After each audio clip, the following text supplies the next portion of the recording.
It was Colin Bridgerton decided, as he took a sip of some truly excellent brandy. Rather nice to be back in England.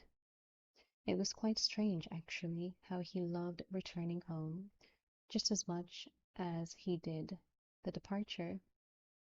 In another few months, 6 at the most, he'd be itching to leave again. But for now, England in April was positively brilliant. It's good, isn't it? Colin looked up. His brother Anthony was leaning against the front of his massive mahogany desk, motioning to him with his own glass of brandy. Colin nodded. Hadn't realized how much I missed it until I returned. Uzu has its charms, but this, he lifted his glass, is heaven. Anthony smiled wryly. And how long do you plan to remain this time? Colin wandered over to the window and pretended to look out. His eldest brother made little attempt to disguise his impatience with Colin's wanderlust. In truth, Colin really couldn't blame him. Occasionally it was difficult to get letters home.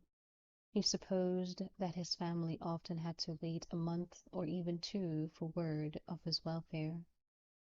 But while he knew that he would not relish being in their shoes, never knowing if a loved one was dead or alive, constantly waiting for the knock of the messenger at the front door, that just wasn't enough to keep his feet firmly planted in England. Every now and then he simply had to get away. There was no way to describe it. Away from the ton who thought him a charming rogue and nothing else. Away from England, which encouraged younger sons to enter the military or the clergy, neither of which suited his temperament. Even away from his family, who loved him unconditionally, but had no clue that what he really wanted deep down inside was something to do. His brother Anthony held the viscountcy, and with that came myriad responsibilities. He ran estates, managed the family's finances, and saw to the welfare of countless tenants and servants. Benedict, his elder by 4 years, had gained renown as an artist. He'd started with pencil and paper, but at the urging of his wife had moved on to oils.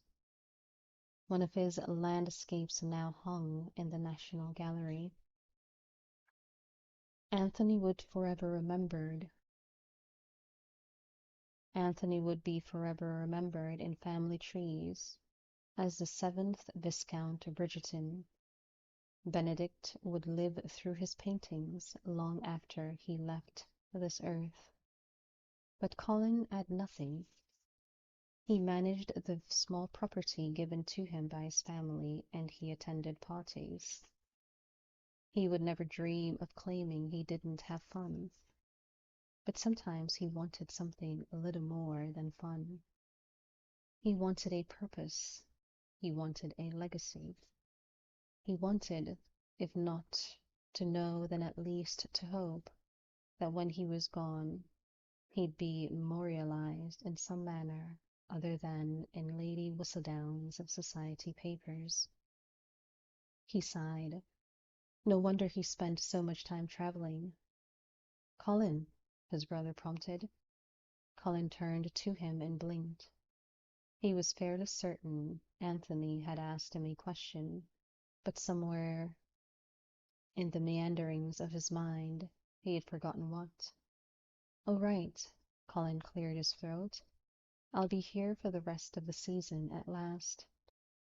Anthony said nothing, but it was difficult to miss the satisfied expression on his face. "If nothing else," Colin added, affixing his legendary crooked grin on his face, Someone has to spoil your children. I don't think Charlotte has nearly enough dolls. Only 50, Anthony agreed in a deadpan voice. The poor girl is horribly neglected. Her birthday is at the end of this month, is it not? I shall have to neglect her some more, I think. Speaking of birthdays, Anthony said, settling into the large chair behind his desk. Mother's is a week from Sunday.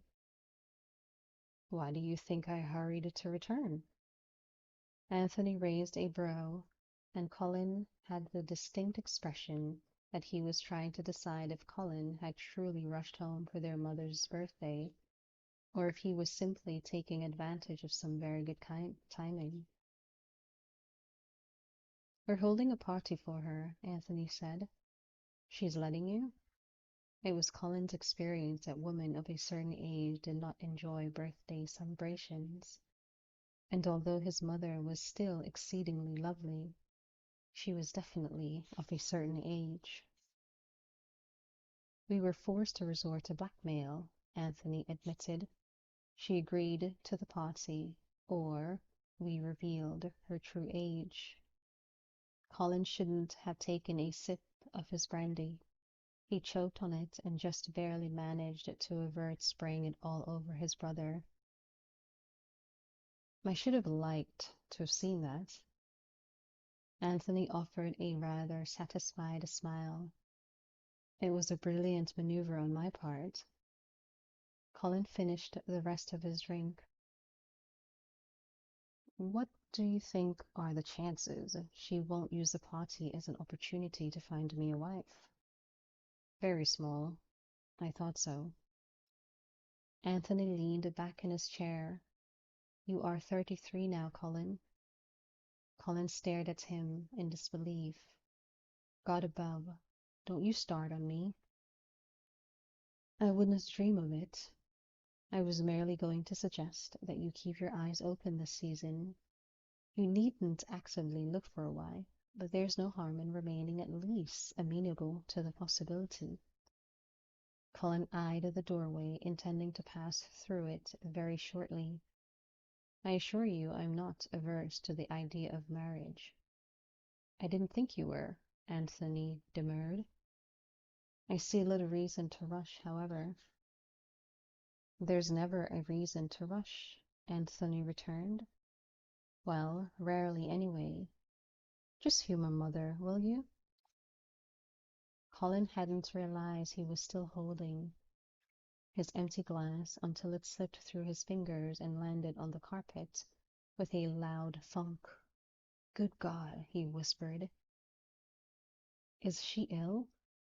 No, Anthony said, his surprise making his voice loud and forceful.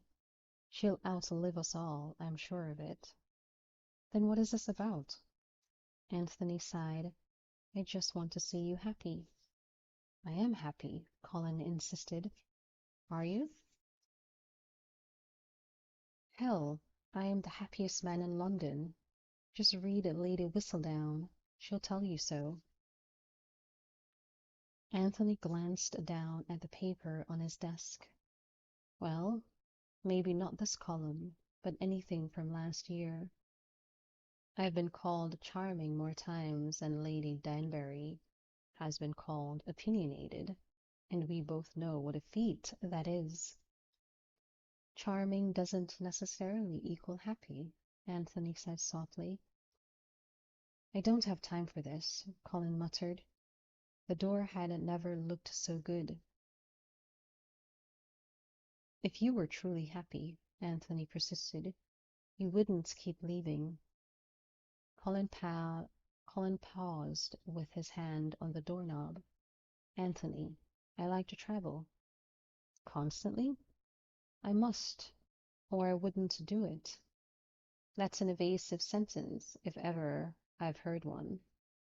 And this, Colin flashed his brother a wicked smile, is an evasive maneuver. Colin! But he'd already left the room.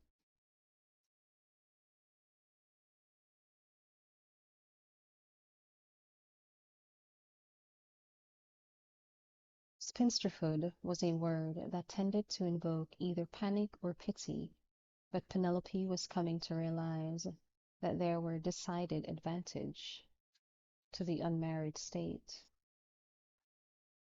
First of all, no one really expected the spinsters to dance at balls, which meant that Penelope was no longer forced to hover at the edge of the dance floor, looking this way and that, pretending that she didn't really want to dance. Now she could sit off to the side with the other spinsters and chaperones. She still wanted to dance, of course. She rather liked dancing, and she was quietly quite good at it. Not that anyone ever noticed, but it was much easier to feign disinterest the farther one got from the waltzing couples. Second, the number of hours spent in dull conversation had been drastically reduced. Mrs. Featherington had officially given up hope that Penelope might ever snag a husband, and so she'd stopped thrusting her in the path of every third-tier eligible bachelor. Portia had never really thought Penelope had a prayer of attracting the attention of a first or second-tier bachelor, which was probably true, but most of the third-tier bachelors were classified as such for a reason, and sadly, that reason was often personality or lack thereof, which, when combined with Penelope's shyness with strangers, didn't tend to promote sparkling conversation. And finally, she could eat again. It was maddening, considering the amount of food generally on display at ton parties. But women on the hunt for husbands weren't supposed to exhibit anything more robust than a bird's appetite. This, Penelope thought gleefully, as she bit into what had to be the most heavenly eclair outside of France, had to be the best spinster perk of all. Good heavens, she moaned. If sin could take a solid form, surely it would be a pastry, preferably one with chocolate. That good, eh? Penelope choked on the eclair, then caught, sending a fine spray of pastry cream through the air. Colin, she gasped, fervently praying the largest of the globs had missed his ear. Penelope, he smiled warmly. It's good to see you. And you? He rocked on his heels once, twice, thrice, then said, You look well. And you, she said, too preoccupied with trying to figure out where to set down her eclair to offer much variety to her conversation. That's a nice dress, he said, motioning to her green silk gown. She smiled ruefully, explaining, It's not yellow. So it's not. He grinned, and the ice was broken. It was strange, because one would think her tongue would be tied the tightest around the man she loved, but there was something about Colin that set everyone at ease.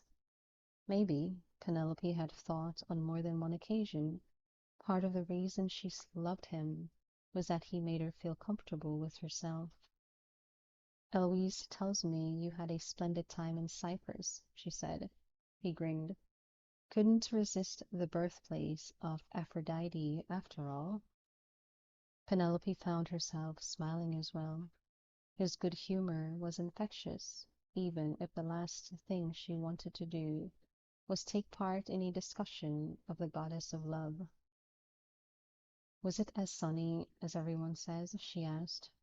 No, forget I asked. I can see from your face that it was. I did acquire a bit of tan, he said with a nod. My mother nearly fainted when she saw me. From delight, I'm sure, Penelope said emphatically. She misses you terribly when you're gone.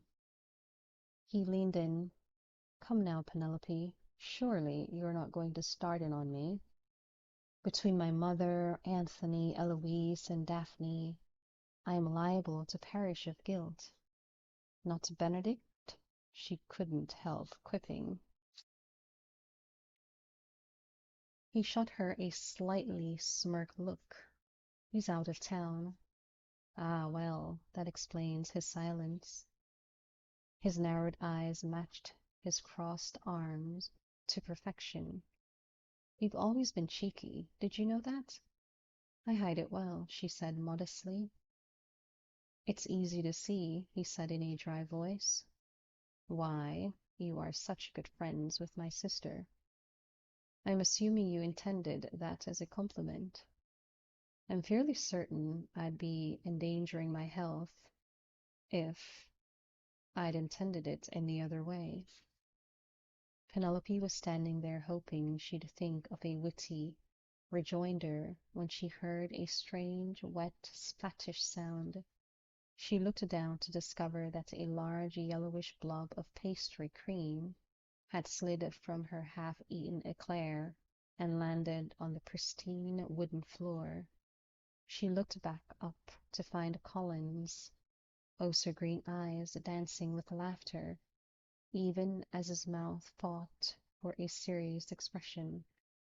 Well, now that's embarrassing, Penelope said, deciding that the only way to avoid dying of mortification was to state the painfully obvious. I suggest, Colin said, raising one brow into a perfectly debonair arch, that we flee the scene. Penelope looked down at the empty carcass of the eclair still in her hand.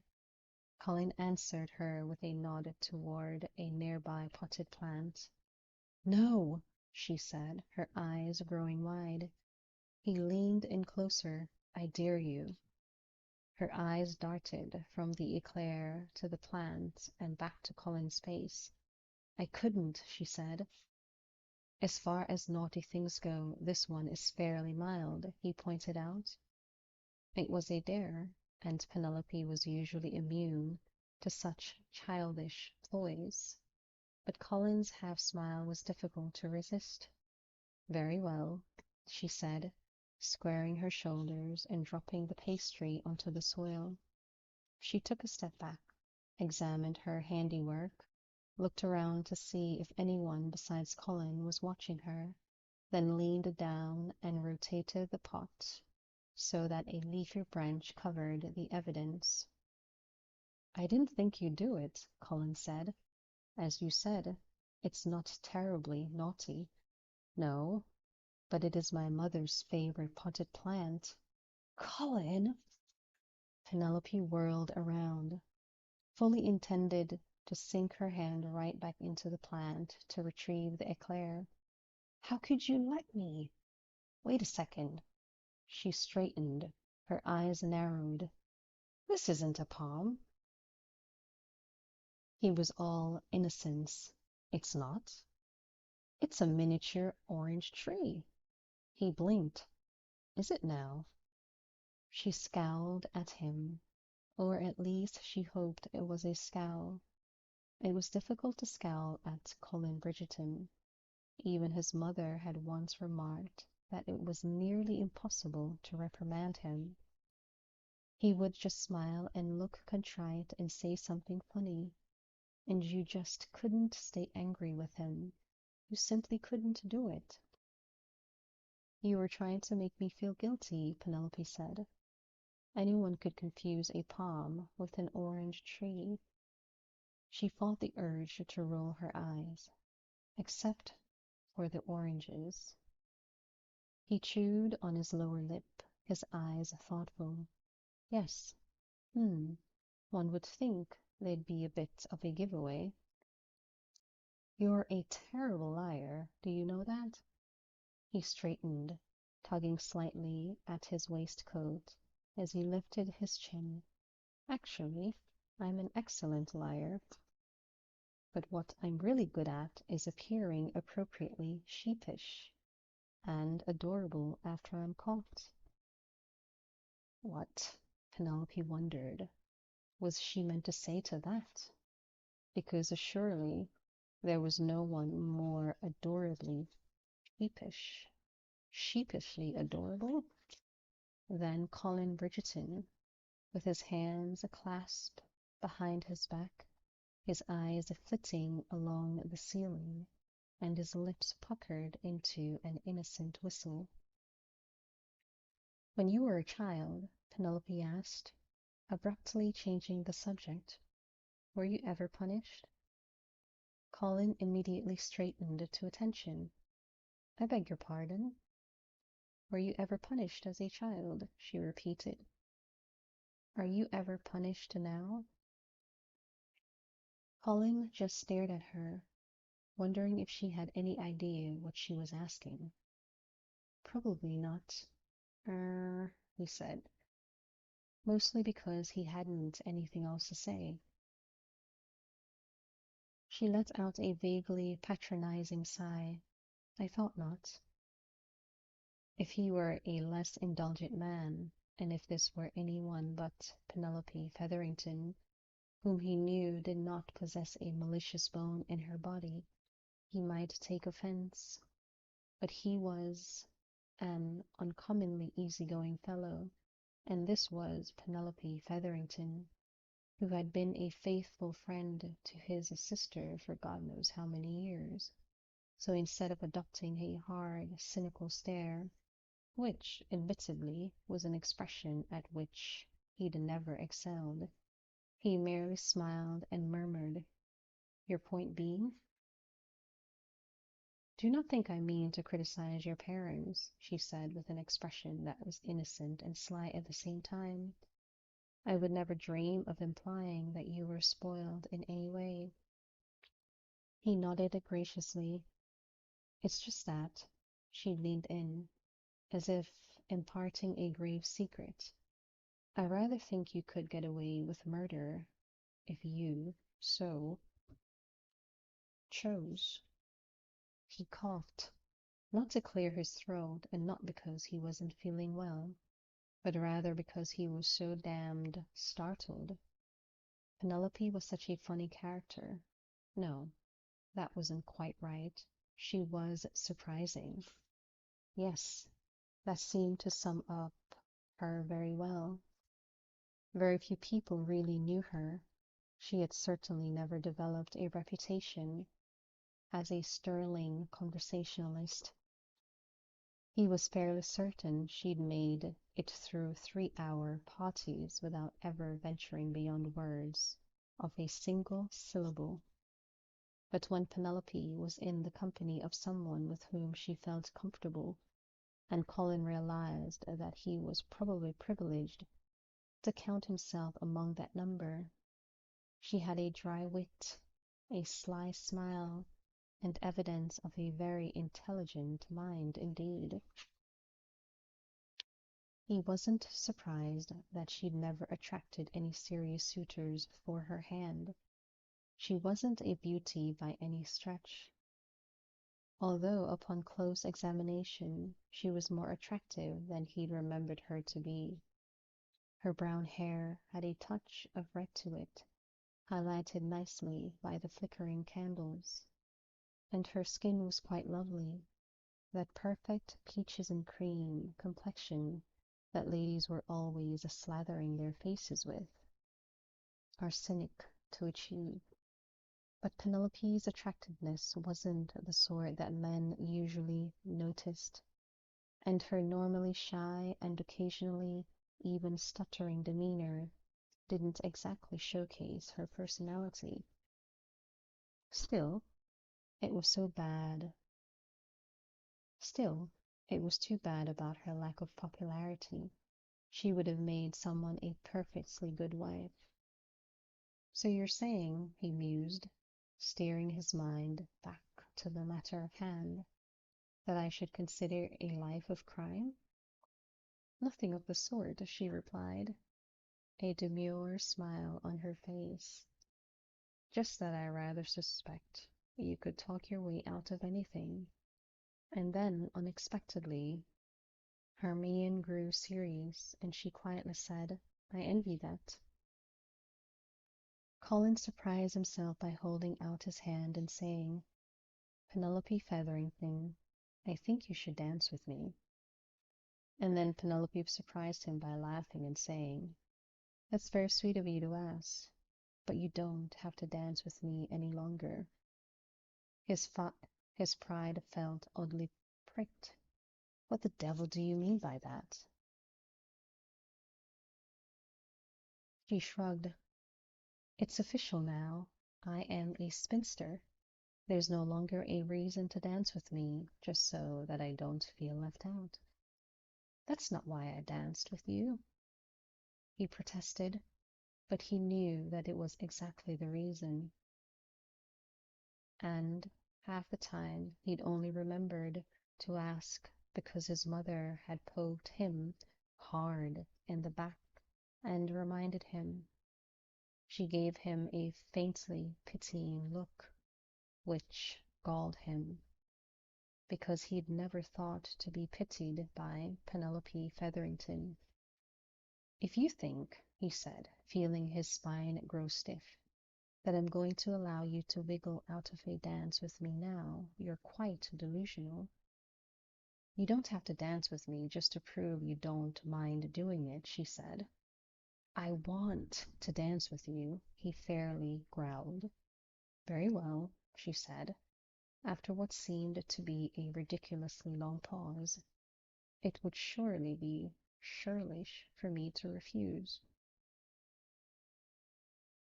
"It was probably churlish of you to doubt my intentions," he said as he took her arm, "but I'm willing to forgive you if you can forgive yourself." She stumbled, which made him smile. "I do believe I'll manage," she choked out. "Excellent."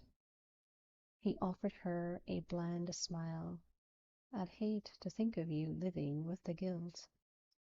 The music was just beginning, so Penelope took his hand and curtsied as he began the minuet. It was difficult to talk during the dance, which gave Penelope a few moments to catch her breath and gather her thoughts. Perhaps she'd been a bit too harsh with Colin. She shouldn't have scolded him for asking her to dance, when the truth was those dances were among her most cherished memories. Did it really matter if he'd only done it out of pity? It would have been worse if he'd never asked her at all. She grimaced. Worse still, did this mean she had to apologize? Was something wrong with that eclair? Colin inquired the next time they stepped toward each other. A full 10 seconds passed before they were close enough again for her to say, "I beg your pardon." "You look as if you've swallowed something vile," he said loudly this time, for he'd clearly lost patience with waiting for the dance to allow them to speak. Several people looked over, then stepped discreetly away, as if Penelope might actually be sick right there on the ballroom floor. "Do you need to shout it to the entire world?" Penelope hissed. "You know," he said thoughtfully, bending into an elegant bow as the music drew to a close, "that was the loudest whisper I've ever heard."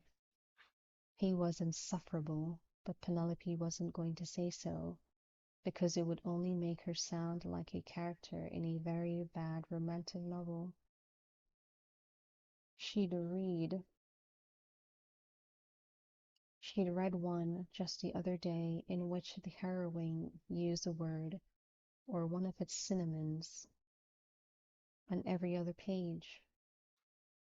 "Thank you for the dance," she said, once they'd reached the perimeter of the room. She almost added, "You can now tell your mother that you fulfilled your obligation," but immediately regretted her impulse. Colin hadn't done anything to deserve such sarcasm. It wasn't his fault that men only danced with her when forced to by their mothers. He'd always at least smiled and laughed while doing his duty, which was more than she could say for the rest of her male population. He nodded politely and murmured his own thanks. They were just about to part ways when they heard a loud female voice bark out, "Mr. Bridgerton!"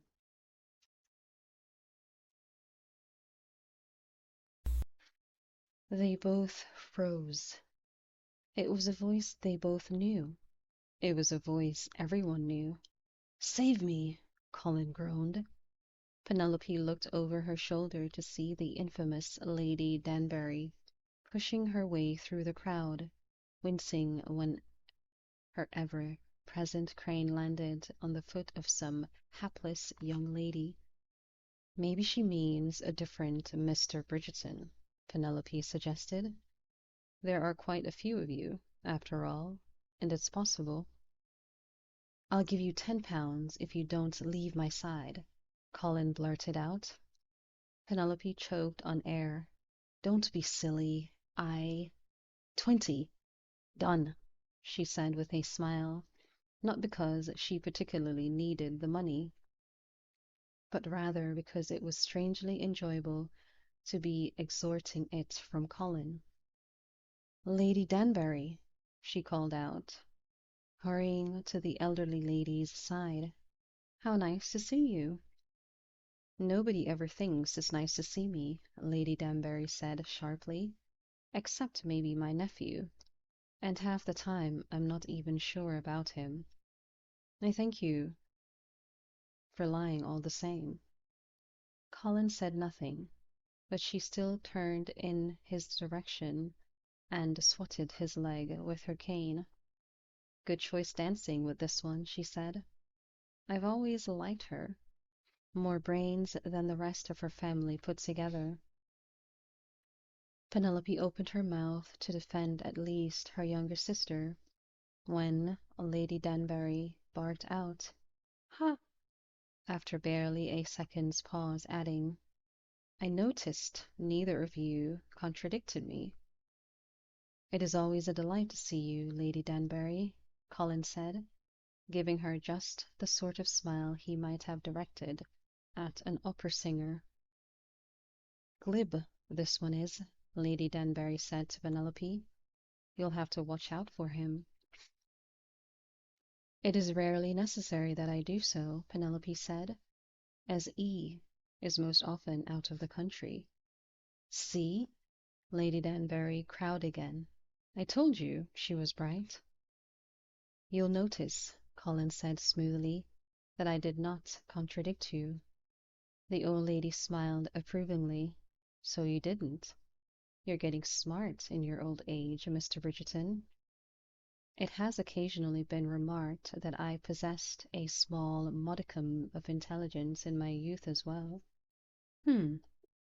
The important word in that sentence being small, of course. Colin looked at Penelope through narrowed eyes. She appeared to be choking on laughter. "We women must look out for one another," Lady Danbury said, to no one in particular, since it is clear that no one else would do so. Colin decided it was definitely time to go. "I think I see my mother." "Escape is impossible," Lady Danbury crowed. "Don't bother to attempt it, and besides, I know for a fact you don't see your mother. She's attending to some brainless twit who tore the hem off her dress." She turned to Penelope, who was now exerting such effort to control her laughter that her eyes were glistening with unshed tears. "How much did he pay you not to leave him alone with me?" Penelope quite simply exploded.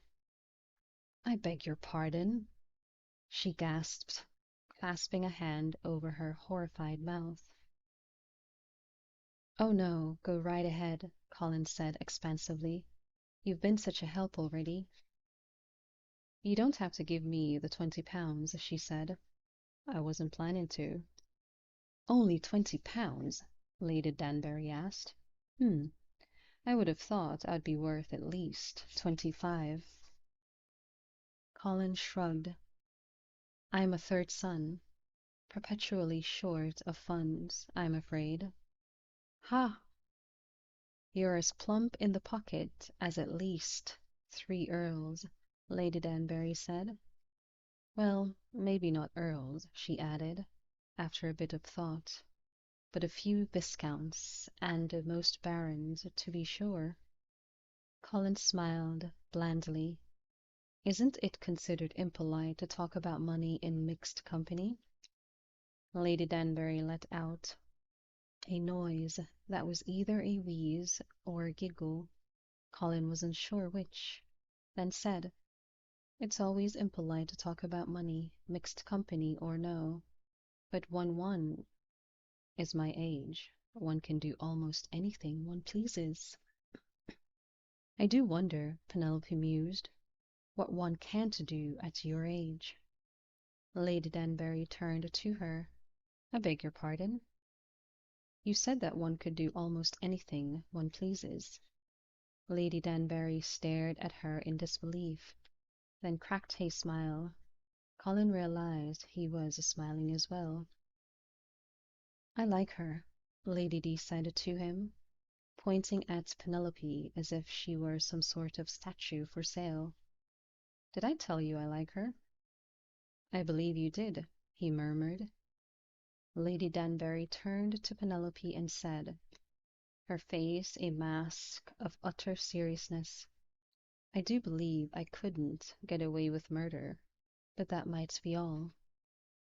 All at once, both Penelope and Colin burst out laughing. Eh? Danbury said. What's so funny? Nothing, Penelope gasped. As for Colin, he couldn't even manage that much. It's nothing, Lady D persisted. And I shall remain here and pester you all night until you tell me what it is. Trust me when I tell you that that is not your desired course of action. Penelope wiped a tear from her eye.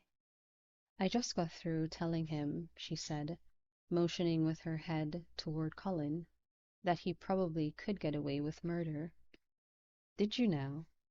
Lady Danbury mused, tapping her cane lightly against the floor, the way someone else might scratch her chin while pondering a deep question. Do you know? But I think you might be right.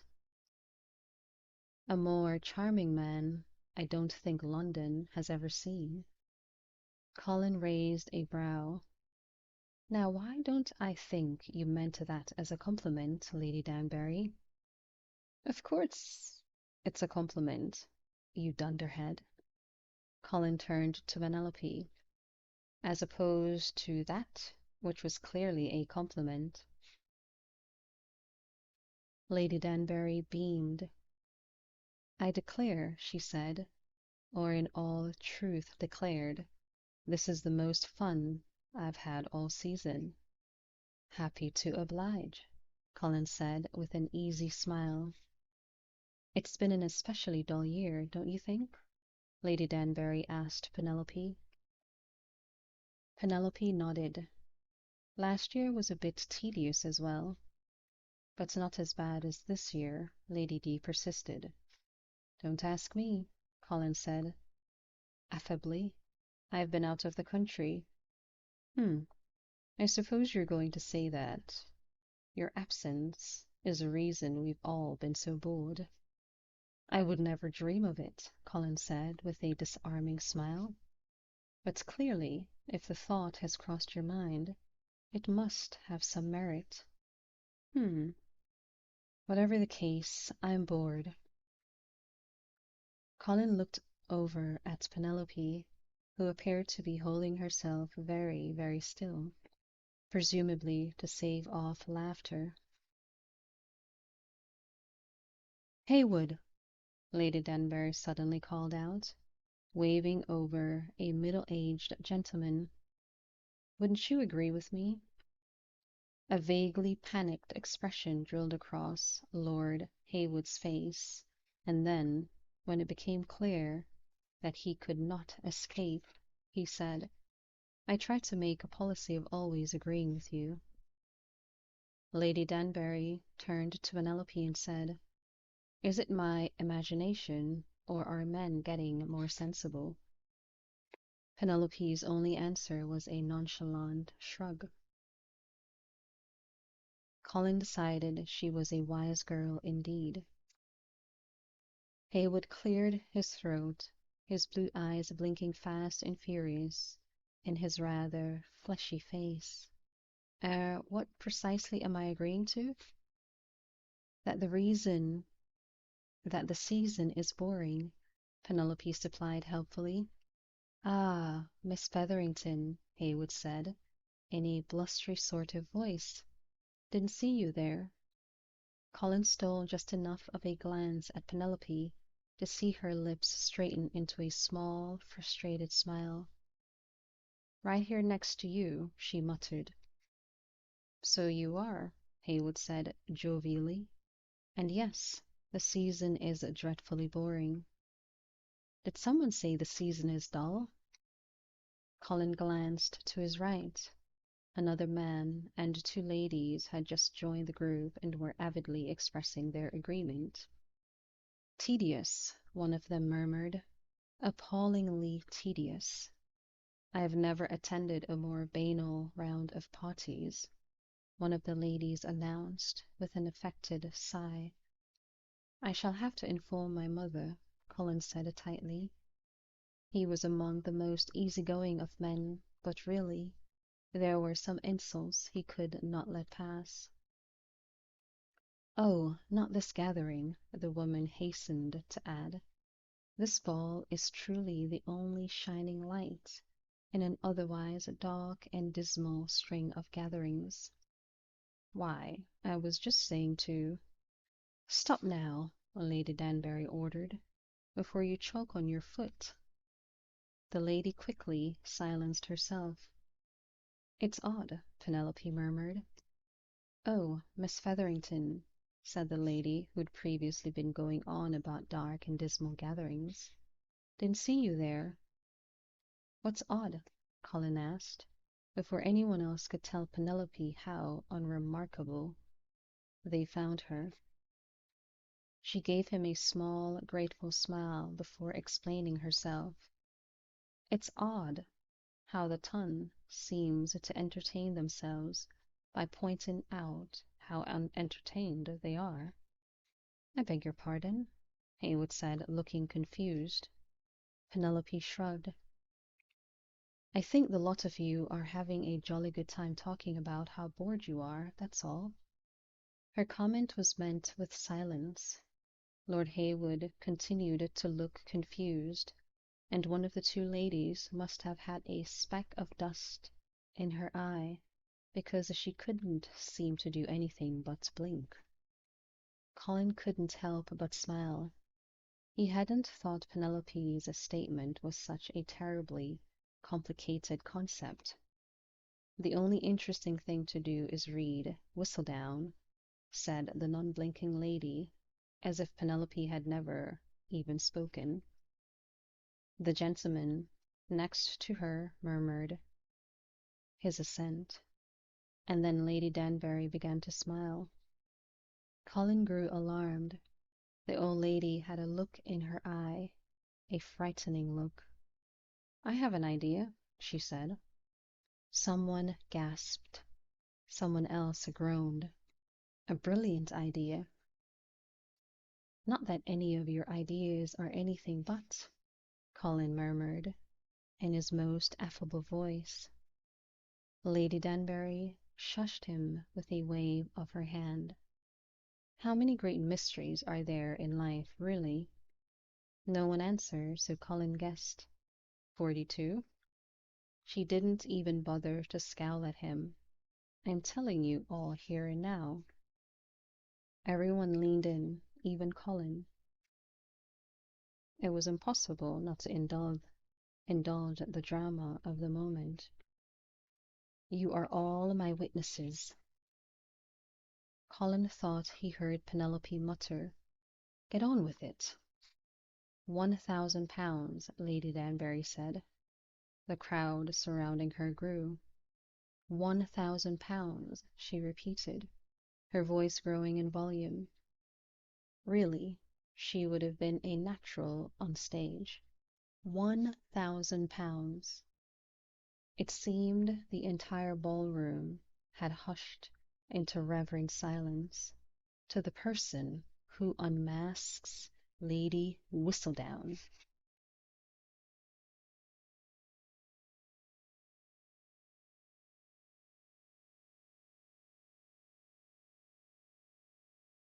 Precisely 3 minutes were required for news of Lady Danbury's outrageous stare to spread throughout the ballroom. Penelope knew this to be true because she happened to be facing a large and, according to Kate Bridgerton, extremely precise grandfather clock when Lady Danbury made her announcement.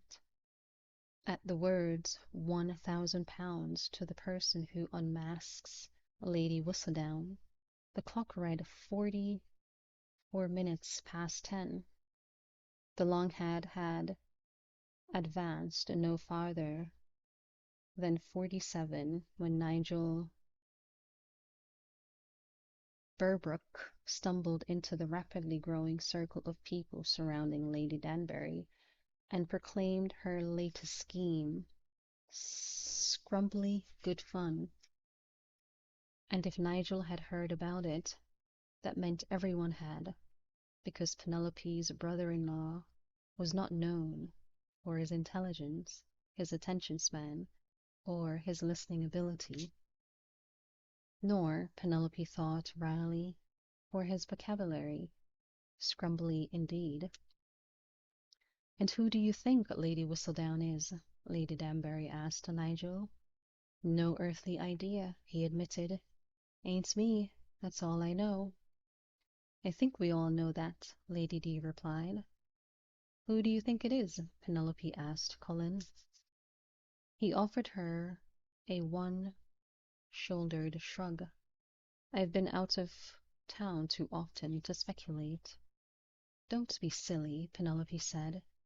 "Your cumulative time in London certainly adds up to enough parties and routes to form a few theories." But he just shook his head. "I really couldn't say." Penelope stared at him for a moment longer than was necessary, or in all honesty, sociably acceptable. There was something odd in Colin's eyes, something fleeting and elusive. The ton often thought him nothing more than a devil-may-care charmer, but he was far more intelligent than he let on, and she'd have bet her life that he had a few suspicions. But for some reason he wasn't willing to share them with her. "Who do you think it is?" Colin asked, avoiding her questions with one of his own. "You've been out in society just about as long as Lady Whistledown. Surely you must have thought about it." Penelope looked about the ballroom, her eyes resting on the person, and that person, and this person, before finally returning to the small crowd around her. "I think it could very well be Lady Danbury," she replied. Wouldn't that be a clever joke on everyone?" Colin looked over at the elderly lady, who was having a grand old time talking up her latest scheme. She was thumping her cane on the ground, chattering animatedly, and smiling like a cat with cream, fish, and an entire roast turkey. It makes sense, he thought, in a rather perverse sort of way. Penelope felt the corners of her mouth twist. She's nothing if not perverse. She watched Colin watching Lady D for another few seconds and quietly said, "But you don't think it's her?" Colin slowly turned his head to face her, raising one brow in silent question. "I can tell by the expression on your face," Penelope explained. He grinned, that loose, easy grin he so often used in public. "And here I thought I was inscrutable." "Afraid not," she replied. "Not to me, anyway." Colin sighed. I fear it will never be my destiny to be a dark, brooding hero. You may well find yourself someone's hero, Penelope allowed. There's time for you yet. But dark and brooding? She smiled. Not very likely. Too bad for me, he said jauntily, giving her another one of his well-known smiles. This one, the lopsided, boyish one. The dark, brooding types get all the women. Penelope coughed discreetly, a bit surprised he'd be speaking of such things with her, not to mention the fact that Colin Bridgerton had never had trouble attracting women. He was grinning at her, awaiting a response, and she was trying to decide whether the correct reaction was polite, maidenly outrage, or a laugh, and an I am such a good sport sort of chuckle, when Eloise quite literally skiddled to a halt in front of them. Did you hear the news? Eloise asked, breathlessly. Were you running? Penelope returned. Truly a remarkable feat in such a crowded ballroom. Lady Danbury has offered £1,000 to whomever unmasks Lady Whistledown. We know, Colin said in that vaguely superior tone, exclusive to older brothers. Eloise let out a disappointed sigh. You do? Colin motioned to Lady Danbury, who was still a scant few yards away. We were right there when it happened. Eloise looked annoyed in the extreme, and Penelope knew exactly what she was thinking, and would most probably relate to her the following afternoon. It was one thing to miss an important moment. It was another entirely to discover that one's brother had seen the entire thing. Well, people all are already talking about it, Eloise said. Gushing, really. I haven't been witness to such excitement in years. Colin turned to Penelope and murmured, This is why I so often choose to leave the country. Penelope tried not to smile. I know you're talking about me and I don't care, Eloise continued, barely pausing to take a breath. I tell you, the ton has gone mad. Everyone, and I mean everyone, is speculating on her identity, although the shrewdest ones won't say a word, don't want others to win on their hunch. Don't you know? I think, Colin announced, that I am not so in need of £1,000 that I'll care to worry about this. It's a lot of money, Penelope said thoughtfully. He turned to her in disbelief. Don't tell me you're going to join in this ridiculous game. She cocked her head to the side, lifting her chin in what she hoped was an enigmatic, or if not enigmatic, at the very least, slightly mysterious manner. I am not so well heeled that I can't ignore the offer of £1,000, she said. Perhaps if we work together, Eloise suggested. God save me, was Colin's reply. Eloise ignored him, saying to Penelope, we could split the money. Penelope opened her mouth to reply, but Lady Danbury's cane suddenly came into view, waving wildly through the air. Colin had to take a step back to the side just to avoid getting his ear clipped off. Miss Featherington, Lady D boomed. You haven't told me who you suspect. No, Penelope, Colin said, a rather smirky smile on his face. You haven't. Penelope's first instinct was to mumble something under her breath, and hope that Lady Danbury's age had left her hard enough of hearing that she would assume that any lack of understanding was a fault of her own ears and not Penelope's lips. But even without glancing to her side, She could feel Colin's presence, sense his quirky, cocky grin, egging her on, and she found herself standing a little straight, with her chin perched just a little higher than usual. He made her more confident, more daring. He made her more herself, or at least the herself she wished she could be. Actually, Penelope said, looking Lady Danbury almost in the eye, I think it's you.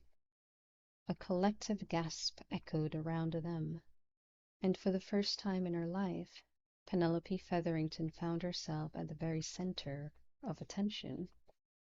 Lady Danbury stared at her, her pale blue eyes shrewd and assessing, and then the most amazing thing happened. Her lips began to twitch at the corners. Then they widened until Penelope realized she was not just smiling, but positively grinning. I like you, Penelope Featherington, Lady Danbury said, tapping her right on the toe with her cane. I wager half the ballroom is of the same notion, but no one else has the mettle to tell me so. I really don't either, Penelope admitted, grunting slightly as Colin elbowed her in the ribs. Obviously, Lady Danbury said with a strange light in her eyes, you do. Penelope didn't know what to say to this. She looked at Colin, who was smiling at her encouragingly, and then she looked back to Lady Danbury, who looked almost maternal, which had to be the strangest thing of all.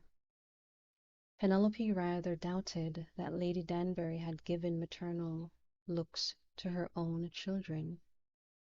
Isn't it nice? The older lady said, leaning in so that only Penelope could hear her words, to discover that we're not exactly what we thought we were. And then she walked away, leaving Penelope wondering if maybe she wasn't quite what she'd thought she was. Maybe, just maybe, she was something a little bit more. The next day was a Monday, which meant that Penelope took tea with the Bridgerton ladies at number 5. She didn't know when, precisely, she had fallen into that habit, but it had been so for close to a decade, and if she didn't show up on any Monday afternoon, she rather thought Lady Bridgerton would send someone over to fetch her. Penelope rather enjoyed the Bridgerton custom of tea and biscuits in the afternoon. It wasn't a widespread ritual, indeed. Penelope knew of no one else who made a daily habit of it. But Lady Bridgerton insisted that she simply could not last from luncheon to supper, especially not when they were observing town hours and eating so late at night. And thus, every afternoon at 4, she and any number of her children, and often a friend or two, met in the informal upstairs drawing room for snack. There was a drizzle in the air, even though it was a fairly warm day, so Penelope took her black parasol with her for the short walk over to number 5. It was a route she'd followed hundreds of times before, a few houses down to the corner of Mount and Davies Street, then along the edge of Berkeley Square to Bruton Street. But she was in an odd mood that day, a little bit light-hearted and maybe even a little bit childish. So she decided to cut across the northern corner of the Berkeley Square green for no other reason than she liked the squishy sound her boots made on the wet grass. It was Lady Danbury's fault. It had to be. She'd been positively giddy since their encounter the night before. Not what I thought I was, she sang to herself as she walked, adding a word every time the soles of her boots sank into the ground. Something more, something more.